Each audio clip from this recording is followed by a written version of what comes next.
നമസ്കാരം. ഗുരുപാതയുടെ മറ്റൊരു വീഡിയോയിലേക്ക് എല്ലാവർക്കും സ്വാഗതം. മോഹൻജിയുടെ കോൺഷ്യസ്നസ് ക്രിയയെ പറ്റിയുള്ള ഒരു ഡിസ്കഷനാണ് ഇന്നത്തെ വീഡിയോയിൽ. അതിനായി കോൺഷ്യസ്നസ് ക്രിയാ വിഭാഗം ഇന്ത്യയുടെ കോർഡിനേറ്ററായ ഡോക്ടർ ജ്യോതിർമയേജി നമ്മോടൊപ്പമുണ്ട്. നമുക്ക് കോൺഷ്യസ്നസ് ക്രിയയെ പറ്റിയുള്ള കാര്യങ്ങൾ ജ്യോതിജിയോട് ചോദിച്ചറിയാം. ജ്യോതിജി നമസ്കാരം, സ്വാഗതം. ശ്രീ ഗുരുഭ്യോ നമ. ജയ് മോഹൻജി. നമസ്കാരം. മോഹൻജി ഫാമിലിയിലേക്ക് ആദ്യമായി കടന്നു വരുന്നവർക്കായി ക്രിയയെക്കുറിച്ച് മനസ്സിലാക്കി കൊടുക്കാനായിട്ട് എന്താണ് കോൺഷ്യസ്നസ് ക്രിയ എന്ന് പറയാമോ? കോൺഷ്യസ്നസ് ക്രിയ അഥവാ ക്രിയായോഗം അത് ഒരു വ്യക്തിയെ നമുക്ക് ഏതൊരു വ്യക്തിക്കും ശരീരം, മനസ്സ്, ബുദ്ധി ഇങ്ങനെ ഒരു എക്യുപ്മെന്റ് ആണ് ഓരോ മനുഷ്യനും എന്നാണല്ലോ ഗുരുക്കന്മാരൊക്കെ നമുക്കത് അങ്ങനെ പറഞ്ഞു തരാറുണ്ട്. സ്വാമി ചിന്മയാനന്ദജി അദ്ദേഹം പറയാറുണ്ട്, ബോഡി മൈൻഡ് എക്യുപ്മെന്റ് അതാണ് ഈ മെഷീൻ. അങ്ങനെ നമ്മളെ ഗുരു പരമ്പര നമുക്ക് നമ്മുടെ ഈ ഓരോ നമ്മുടെ ജീവിതത്തിനെ പറ്റിയിട്ട് കൂടുതൽ മനസ്സിലാക്കാനും ഒക്കെ എളുപ്പമാവാൻ പലതരത്തിലും പറഞ്ഞു തന്നിട്ടുണ്ട്. അപ്പൊ ക്രിയായോഗം നമ്മളെ ഒരു ഇന്റഗ്രിറ്റി, വ്യക്തി ഇപ്പം ശരീരം, മനസ്സ്, ബുദ്ധി ഇത് ഒരുമിച്ച് പ്രവർത്തിക്കണം. ഓരോന്നും ഓരോ തരത്തിലാവാതെ അതിന് ഒരേ എന്താ ഇന്റഗ്രിറ്റി അഥവാ എന്താ പറയാ ഏകാത്മ ചിന്ത ഒരു തരത്തില്, വാക്ക് വേറെ ഒരു തരത്തില്, പ്രവൃത്തി മറ്റൊരു തരത്തില്, അങ്ങനെ അല്ലാതെ നമുക്ക് സാധാരണ ജനങ്ങൾക്ക് അങ്ങനെയാണ്. നമ്മുടെ മനസ്സൊക്കെ എപ്പോഴും പതറിപ്പോവും, ചിന്തകൾ പതറിപ്പോവും, ശ്രദ്ധ പതറും, പല പല കാര്യങ്ങളുടെ പിന്നാലെ നമ്മൾ ഓടി നടക്കുകയാണ് സാധാരണ സമയത്ത്, സാധാരണ നിലയ്ക്ക്. അതല്ലാതെ നമ്മളെ ജീവിതം കൂടുതൽ അർത്ഥപൂർണമായിട്ട് സാർത്ഥകമായിട്ട് ജീവിക്കാൻ ഈ ഒരു ജന്മം കൊണ്ട് തന്നെ നമ്മുടെ മനുഷ്യ ജന്മം കിട്ടിയിട്ട് അതിന്റെ ഏറ്റവും ഉന്നത തലത്തിൽ എങ്ങനെ ജീവിക്കാം അതിലേക്കുള്ള ഒരു പ്രയാണം ഈ ക്രിയായോഗം കാണിച്ചു തരും എന്നാണ് പറയാനുള്ളത്. അത് നമുക്ക് ഓരോന്നിന്റെ എനിക്കൊരു പഠിച്ചു കഴിഞ്ഞൊരു ജോലി കിട്ടണം, അല്ലെങ്കിൽ നല്ല കുടുംബം വേണം, അല്ലെങ്കിൽ എനിക്ക് കാറ് വേണം, വലിയ അങ്ങനെ സാമ്പത്തികമായിട്ട് എനിക്ക് അത് കിട്ടണം, ഇത് കിട്ടണം, അങ്ങനെയൊക്കെ അതിനു വേണ്ടി ക്രിയായോഗം സഹായിക്കുമോ അതും എനിക്കറിയില്ല. അതൊന്നും അല്ലാതെ ഇതിന്റെയൊക്കെ അപ്പുറത്ത് ഇതെല്ലാം നേടിക്കഴിഞ്ഞാലും എന്താണ് ഇതിനപ്പുറം എന്താണ് ഒക്കെ നേടിക്കഴിഞ്ഞവർക്കും ഒരു ശാന്തി, സമാധാനം അല്ലെങ്കിൽ ഒരു പൂർണ്ണത അനുഭവിക്കാൻ പറ്റുന്നുണ്ടോ എനിക്കറിയില്ല. പൂർണ്ണത ഒരു സംതൃപ്തി. അതെ അതെ, ഒരു പൂർണ്ണത, ഇതിന്റെ പൂർണ്ണത അങ്ങേയറ്റം എന്താണ് ഈ ശാന്തിയും സമാധാനവും ഞാൻ നിറഞ്ഞ ഒരു അനുഭവം, അത് എങ്ങനെയാണ് അനുഭവിക്കാൻ സാധിക്കുക? അഥവാ നമ്മുടെ ഗുരു മോഹൻജി അദ്ദേഹം പറയണത്, ഈ ഒരു ജന്മത്തിൽ തന്നെ നിങ്ങൾക്ക് മോക്ഷം അഥവാ പരിപൂർണ സ്വാതന്ത്ര്യത്തോടുകൂടി ഓരോ നിമിഷവും കഴിയാൻ സാധിക്കും. ആ നിലയ്ക്ക് നമുക്ക് ആ ഒരു തിരിച്ചറിവിലേക്ക് എത്താൻ ക്രിയായോഗം സഹായിക്കും. അത് ഒന്നിനും എതിരല്ല പക്ഷെ ആ ഒരു തീവ്രത വേണം. അതെന്താണെന്ന് അറിയണം എന്നുള്ള ഒരു ആഗ്രഹം ഉള്ള ആർക്ക് വേണമെങ്കിലും ഈ ക്രിയായോഗത്തിലേക്ക് കടന്നു വരാം. ഇന്നിവിടെ കൂടുതലായിട്ട് പ്രചാരത്തിലുള്ള ശ്രീ പരമഹംസ യോഗാനന്ദയുടെ ക്രിയായോഗയുണ്ട്. ആ ക്രിയ തന്നെയാണോ നമ്മുടെ കോൺഷ്യസ്നസ് ക്രിയയും? അതിനെപ്പറ്റി ഒന്ന് പറയാമോ? ഒരുവിധം എല്ലാവരും ഈ ആധ്യാത്മിക പാത പിന്തുടരുന്നവര് വായിച്ചിട്ടുണ്ടാവും പരമഹംസ യോഗാനന്ദയുടെ അദ്ദേഹത്തിന്റെ ക്രിയായോഗയെ പറ്റിയിട്ട്. അദ്ദേഹത്തിന്റെ ഓട്ടോബയോഗ്രഫി ഓഫ് എ യോഗി എന്നുള്ളത് പല ഭാഷകളിലും തർജ്ജമ ചെയ്തിട്ടുണ്ട്, വായിച്ചിട്ടുണ്ടാവും. ക്രിയായോഗം എന്നുള്ളത് അതിലായിരിക്കും മിക്കവാറും എല്ലാവരും ആദ്യമായിട്ട് കണ്ടിട്ടുണ്ടാവുക. അത് എന്താണെന്ന് ഞാൻ അന്വേഷിച്ചിട്ടില്ല. ക്രിയായോഗം എന്നുള്ളൊരു വാക്ക് കേട്ടു എന്നല്ലാതെ പരമഹംസ യോഗാനന്ദജി എങ്ങനെയാണ് ക്രിയായോഗം പ്രചരിപ്പിക്കുന്നത്, അദ്ദേഹം എന്താണ് പറഞ്ഞു കൊടുക്കുന്നത് എന്ന് ഞാൻ നോക്കിയിട്ടില്ല. കാരണം എനിക്ക് നേരിട്ട് കിട്ടിയത് മോഹൻജിയുടെ അടുത്തുനിന്നാണ്. മോഹൻജിയുടെ അടുത്തുനിന്ന് കിട്ടിയ ക്രിയായോഗം അത് പിന്നെ എനിക്കത് അനലൈസ് ചെയ്യണമെന്നോ കമ്പയർ ചെയ്യണമെന്നോ അങ്ങനെയൊന്നും തോന്നിയിട്ടില്ല. അതിന്റെ ആവശ്യവുമില്ല. പിന്നെ ഗുരു പരമ്പര എന്ന് പറയുന്നത് കാലാകാലങ്ങളിൽ യുഗാന്തരങ്ങളായിട്ട് ഈ മഹർഷിമാരിൽ കൂടിയും ഈ ഗുരുക്കന്മാര്, ആധ്യാത്മിക ഗുരുക്കന്മാരിൽ കൂടി പലതരത്തിലുള്ള ആളുകളിലേക്ക് എങ്ങനെ എത്തിച്ചേരണം അത് അവര് തയ്യാറാക്കുന്ന പദ്ധതിയാണെന്നാണ് എനിക്ക് തോന്നാറ്. അപ്പോ പരമഹംസ യോഗാനന്ദജി അത് ക്രിയായോഗം അത് ഏത് ഗുരുവിന്റെ അടുത്ത് നിന്നാണെങ്കിലും ഏതെങ്കിലും ഒരു സാധനാ പദ്ധതി ക്രിയായോഗം കിട്ടിക്കഴിഞ്ഞാൽ പിന്നെ അതാണോ ശരി, അതിനേക്കാൾ നല്ലത് വേറെ ഉണ്ടോ, അങ്ങനെ ഒരു ചോദ്യം സാധകന്റെ മനസ്സിൽ വേണ്ട. നമ്മുടെ മുന്നിലുള്ള ഗുരു ആരാണോ അതാണ് നമ്മുടെ ഗുരു. അതിലൊരു കമ്പാരിസണോ അവര് തമ്മിൽ ഒന്നുമില്ല, ആരാണ് മഹാഗുരു, അങ്ങനെ ഒരു ചോദ്യം ഇല്ല. നമ്മുടെ മുമ്പിൽ എത്തിപ്പെടുന്ന ഗുരു ഞാൻ അങ്ങനെ കമ്പയർ ചെയ്തിട്ടില്ല ഒരിക്കലും. അതിന്റെ ഒരു ആവശ്യവും തോന്നിയിട്ടില്ല. ഈ ക്രിയായോഗം നമ്മളെ ആ ഉയർന്ന തലത്തിലേക്ക് ഒരു കെട്ടുപാടുകളും ഇല്ലാതെ നമ്മൾ നിത്യജീവിതം തന്നെയാണ് ജീവിക്കുന്നത്.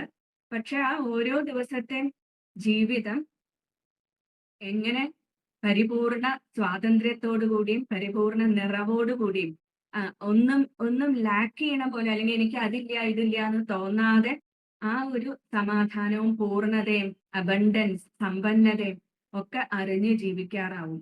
ഒരു ദിവസം ഒരു കൊല്ലോ 10 കൊല്ലോ ചെയ്യുന്നത് കൊണ്ട് ആകും എന്നല്ല, പക്ഷെ ക്രിയായോഗം അതിലേക്കാണ് ഓരോ ജീവനെയും നയിക്കുന്നത്. ഞാൻ അങ്ങനെ കമ്പയർ ചെയ്തിട്ടില്ല. അങ്ങനെ എനിക്കത് പരമഹംസ യോഗാനന്ദജിയുടെ എനിക്ക് തോന്നുന്നത് ക്രിയായോഗം എന്നുള്ളത് എല്ലതും ഒന്ന് തന്നെ ആയിരിക്കും.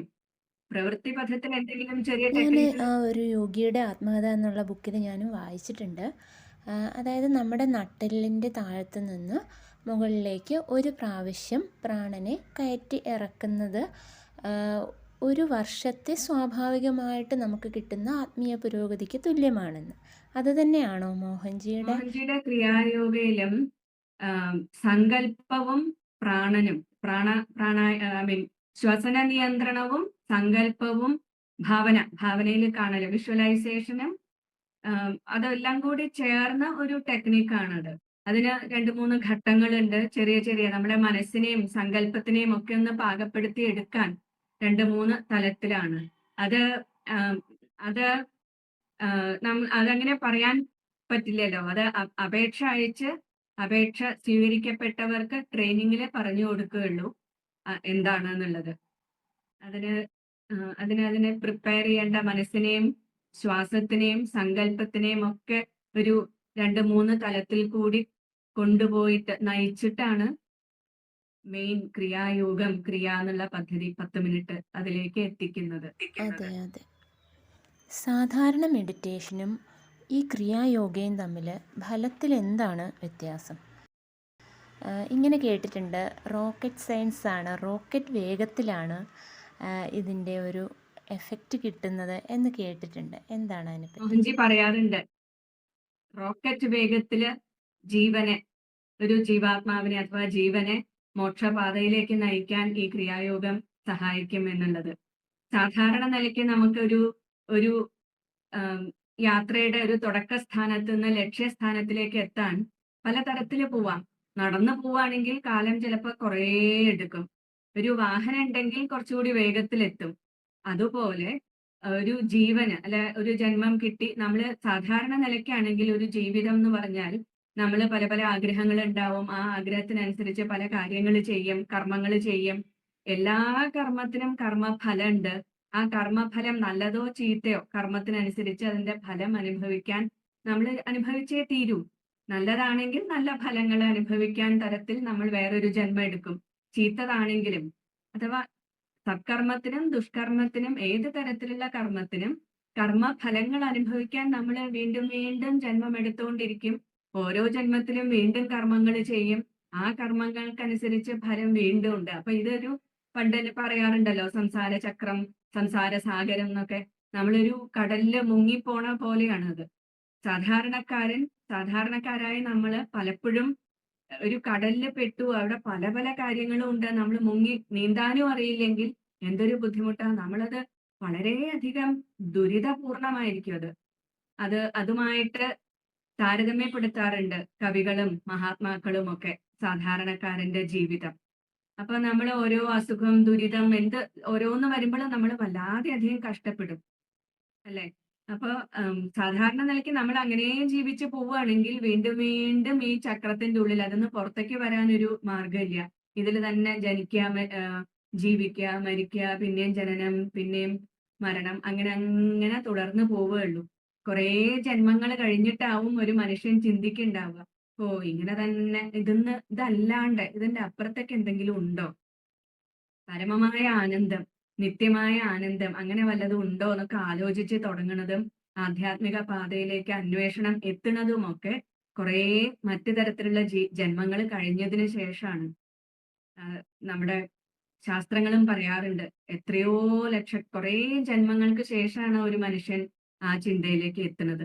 മോക്ഷേച്ഛു, മോക്ഷം വേണം, മുമുക്ഷ എന്നൊക്കെ പറയുമല്ലോ. മോക്ഷം അല്ലെങ്കിൽ അതെന്താണ് എന്നൊക്കെ ആലോചിച്ച് തുടങ്ങുന്നത് തന്നെ സാധാരണ നിലയ്ക്കുള്ള പല പല ജന്മങ്ങൾക്ക് ശേഷമാണ്. പിന്നെ ഈ ജന്മം കിട്ടിക്കഴിഞ്ഞാലും നമ്മുടെ ഈ നമ്മൾ ഓരോ കർമ്മത്തിനനുസരിച്ചും അതിനനുസരിച്ച് ഓരോ സംസ്കാരം നമ്മളിൽ പിന്നെയും പിന്നെയും രൂഢമൂലമായി കൊണ്ടിരിക്കുകയാണ്.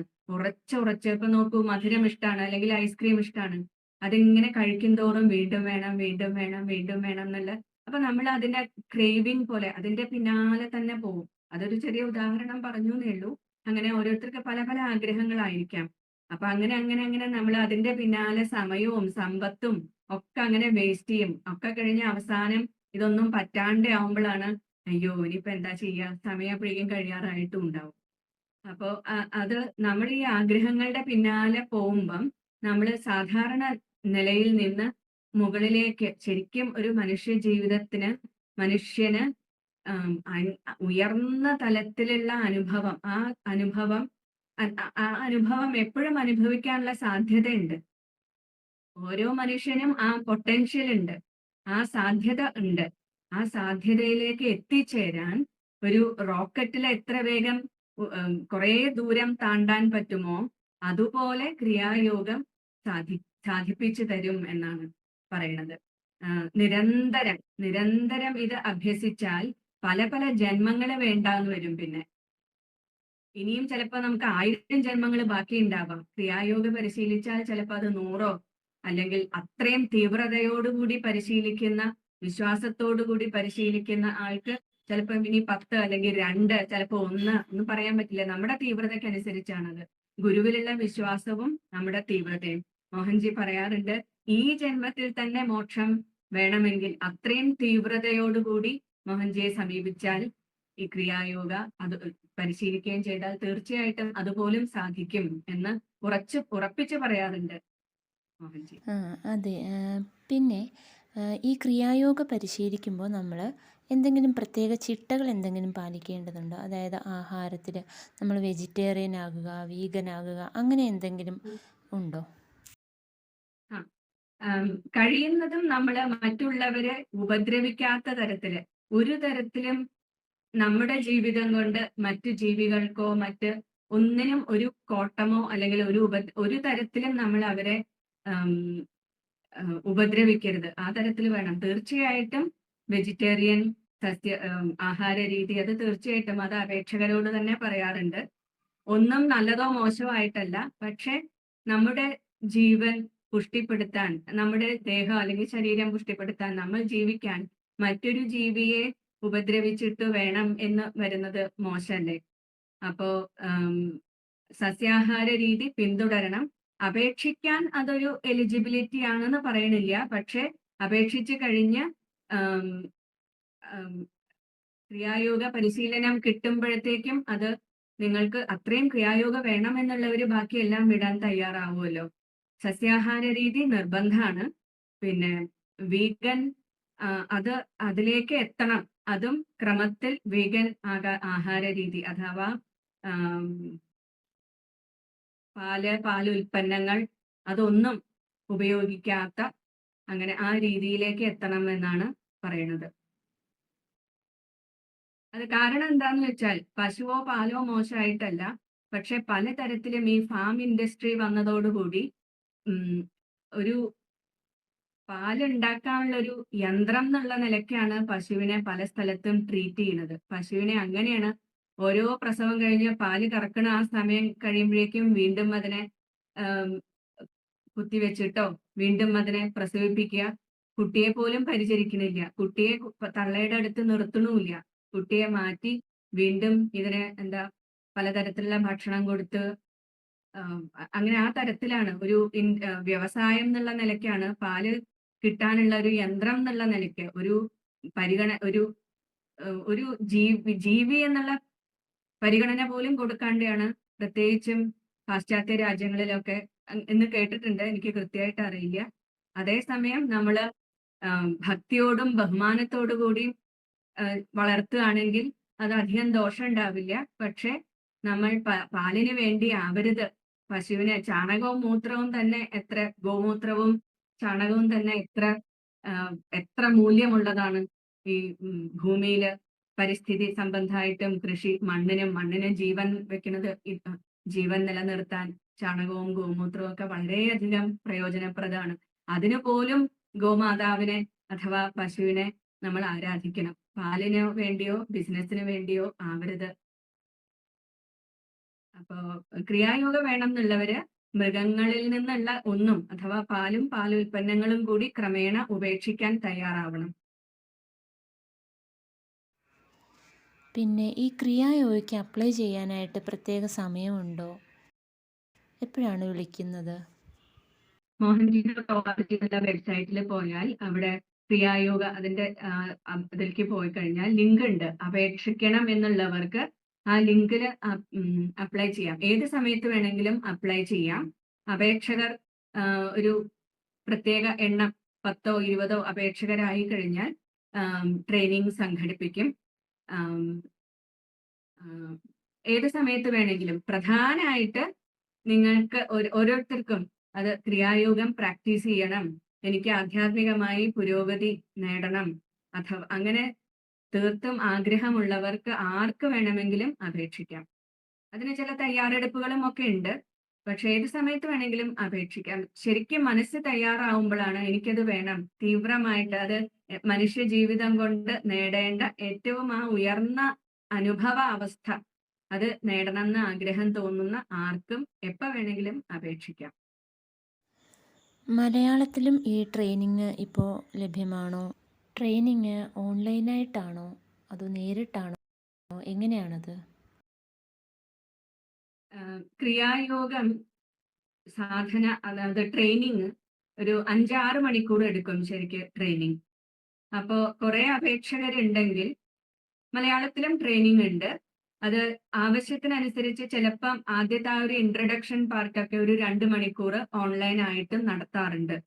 അത് കഴിഞ്ഞ് ശരിക്കുള്ള ക്രിയായോഗ ട്രെയിനിങ് 3 മണിക്കൂർ. അത് ഓൺലൈനായിട്ട് മറ്റേ ലോക്ക്ഡൌൺ സമയത്തും ആ സാഹചര്യങ്ങളിലെല്ലാം ഓൺലൈനായിട്ട് നടത്തിയിരുന്നു. ഇപ്പൊ അതില്ല, നേരിട്ട് തന്നെയാണ്. അപേക്ഷകർ അതാത് സ്ഥലത്ത് നിശ്ചയിച്ച സ്ഥലത്തും സമയത്തിന് മുമ്പ് എത്തിച്ചേർന്ന് അവിടെ ഒരു 3-4 മണിക്കൂറെങ്കിലും ഡെഡിക്കേറ്റഡ് ആയിട്ട് അവിടെ വേണം.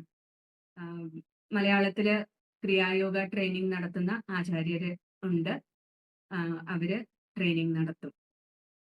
പിന്നെ അത് കഴിഞ്ഞിട്ട് അതിനുള്ള സപ്പോർട്ടും അതെല്ലാം കൊടുക്കുന്നുണ്ട്. ദേവദാസ്ജിയുടെ നേതൃത്വത്തിലാണ് മലയാളത്തിലുള്ള ക്രിയായോഗ ട്രെയിനിങ് ആസൂത്രണം ചെയ്യാറും നടത്താറും. അതിനുശേഷം നമ്മൾ എത്ര സമയം ഈ ഡെയിലി സാധനയ്ക്കായിട്ട് മാറ്റിവെക്കേണ്ടി വരും? ക്രിയായോഗ എല്ലാ ദിവസവും പ്രാക്ടീസ് ചെയ്യണം, അത് നിർബന്ധമാണ്. 1/2 മണിക്കൂറേ വേണ്ടൂ.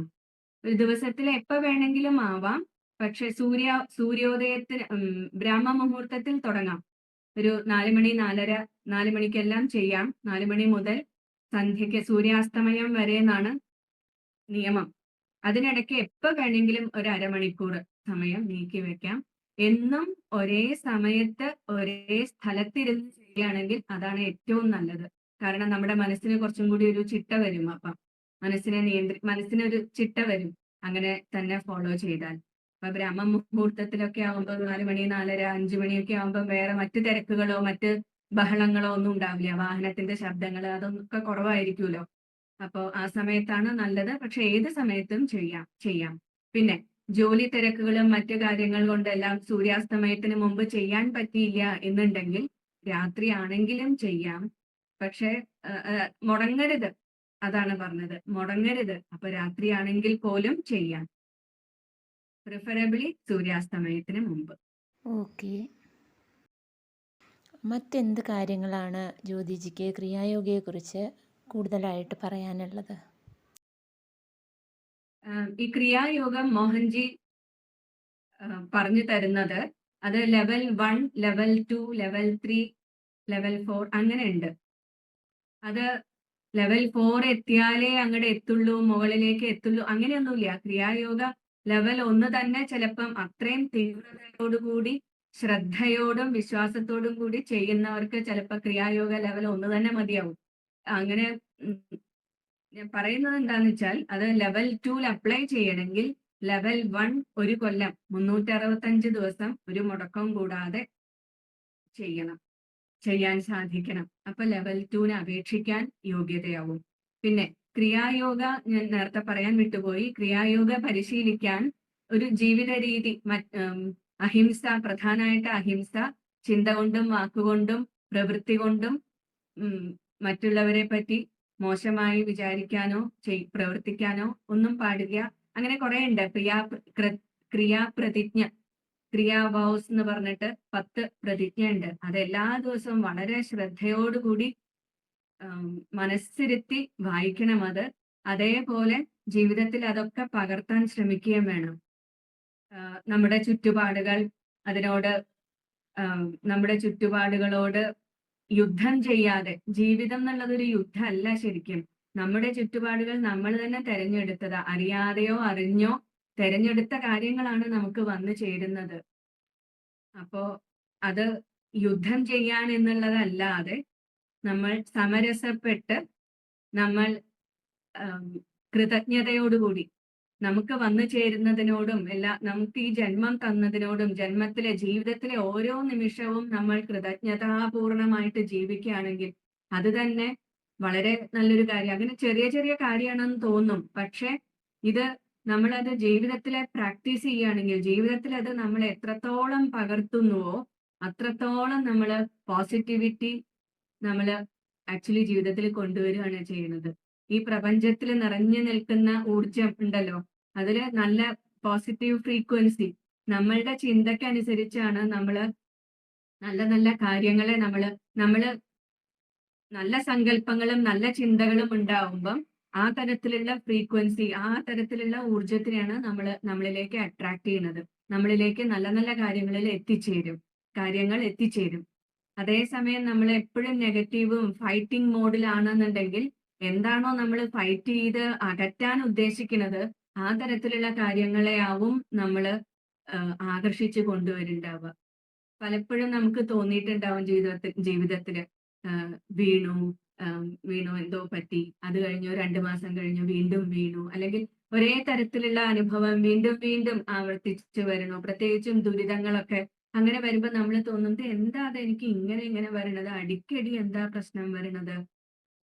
കർമ്മഫലം അതൊക്കെ പറയാം, പക്ഷെ അതിന്ന് മാറ്റം വരണമെങ്കിൽ നമ്മള് ഈ ഫൈറ്റിംഗ് കൃതജ്ഞതാഭാവം ആ ഒരു ഭാവന എപ്പോഴും വളർത്തി നമുക്ക് ഈ ജീവിതം തന്ന അച്ഛനമ്മമാരോട് ആദ്യം, പിന്നെ ഗുരുവിനോട്, പിന്നെ എന്തിനോടും ആ ഒരു കൃതജ്ഞതാഭാവം നമ്മൾ വളർത്തിക്കൊണ്ട് എപ്പോഴും അത് പകർത്താൻ ശ്രമിക്കുക. ഇതൊക്കെ നമ്മുടെ ആ പ്രതിജ്ഞയിലുണ്ട്. ഓരോരോ വാചകമായിട്ട് വായിക്കാനേ ഉള്ളൂ അത്. പക്ഷെ അത് നമ്മൾ എന്നും മനസ്സിരുത്തി വായിക്കുമ്പോൾ നമുക്ക് മനസ്സിലാവും എത്രയധികം പവർഫുൾ ആണ്, അത്രയും പവർഫുൾ ആണ് അതിലത്തെ ഓരോ കാര്യവും. നമ്മളത് പകർത്താൻ കുറെ കാലം എടുക്കും ഓരോന്നും പരിശീലിച്ച് വരാൻ. പക്ഷെ എന്നും അത് മനസ്സിരുത്തി വായിക്കുമ്പോൾ നമുക്ക് ഒന്നുമില്ലെങ്കിലും ഒരു തവണയെങ്കിലും നമ്മുടെ മനസ്സിൽ കൂടി അത് കടന്നു പോകും. അത് പ്രാക്ടീസ് ചെയ്യുന്തോറും അത്രയധികം നമ്മുടെ അനുഭവങ്ങളും മാറും. പോസിറ്റീവ് എനർജി അല്ലെങ്കിൽ ആ ഫ്രീക്വൻസികളെ ആവും നമ്മൾ ആകർഷിക്കുക. ഈവൻ ഓരോരോ കോഴ്സൊക്കെ കാണാറുണ്ട്. അപ്പം പവർ ഓഫ് മാനിഫെസ്റ്റേഷൻ, അതിലും ഇങ്ങനെയൊക്കെ തന്നെയാണ് പറയുന്നത്. അപ്പൊ നമ്മുടെ ഗുരു പരമ്പര നമുക്ക് കാണിച്ചു തന്നിട്ടുണ്ട് ഇതെല്ലാം. ഈ ക്രിയായോഗയും ഈ നല്ല സങ്കല്പങ്ങൾ, കൃതജ്ഞതാഭാവം, നമ്മുടെ ചിന്തകൾക്കനുസരിച്ചാണ് നമ്മൾ ആ തരത്തിലുള്ള അനുഗ്രഹ ശക്തിയെ, പ്രപഞ്ചത്തിൽ ആ അനുഗ്രഹ ശക്തിയെ നമ്മളിലേക്ക് ആകർഷിക്കാനും സഹായിക്കും. ഇത് പ്രതിജ്ഞയെ പറ്റി നമ്മൾ ആദ്യത്തെ ദിവസം തന്നെ ആ ഇൻട്രഡക്ഷൻ സമയത്ത് തന്നെ പറഞ്ഞു കൊടുക്കും. അത് കഴിഞ്ഞിട്ടും കുറച്ച് ദിവസം ഈ അപേക്ഷകർക്ക് അത് പരിശീലിച്ച് നോക്കാനൊരു സമയം കിട്ടും. പിന്നെ 21 ദിവസം ഈ പരിശീലനം കഴിഞ്ഞാൽ 21 ദിവസം 21 ഡേ ചാലഞ്ച് എന്നാണ് പറയാറ്. 21 ദിവസം ഒരു മുടക്കവുമില്ലാതെ ചെയ്യാൻ സാധിച്ചാലാണ് ദീക്ഷ കിട്ടുക. മോഹൻജി നേരിട്ടാണ് ക്രിയായോഗ ദീക്ഷ തരുന്നത്. അത് നിശ്ചയിച്ച ദിവസം മോഹൻജിയുടെ അവൈലബിലിറ്റി അനുസരിച്ച് തീരുമാനിക്കുന്ന ദിവസം ദീക്ഷയ്ക്ക് യോഗ്യതയുള്ളവർക്ക് അഥവാ 21 ദിവസമെങ്കിലും മുടങ്ങാതെ ക്രിയായോഗ ശ്രദ്ധയോടുകൂടി ചെയ്തവർക്ക് മോഹൻജി ദീക്ഷ കൊടുക്കും. ആ ദീക്ഷയും കൂടി കിട്ടിക്കഴിയുമ്പോഴാണ് ക്രിയായോഗം നമുക്ക് മുഴുവൻ ഗുരുവിന്റെ അനുഗ്രഹത്തോടു കൂടി നമ്മൾ അതിൽ വീണ്ടും ശ്രദ്ധയോടുകൂടി നമുക്കത് കിട്ടുന്നത്. ക്രിയായോഗയ്ക്ക് ഫീസോ അങ്ങനത്തെ അതൊന്നുമില്ല. ക്രിയായോഗ ഗുരു പരമ്പര അനുഗ്രഹിച്ച് തന്നതാണ് മോഹൻജിക്ക്. അത് അങ്ങനെ അതിന് ക്രിയായോഗ അപേക്ഷിക്കാനോ അല്ലെങ്കിൽ അത് കഴിഞ്ഞാലോ ഫീസോ അങ്ങനെയൊന്നുമില്ല. നമ്മുടെ ആ തീവ്രമായ ആഗ്രഹം അതാണ് യോഗ്യത. അതെ. കോൺഷ്യസ്നസ് ക്രിയയെക്കുറിച്ച് വളരെയധികം കാര്യങ്ങൾ വിശദമായി നമുക്ക് പറഞ്ഞു തന്ന ജ്യോതിജിക്ക് വളരെയധികം നന്ദി.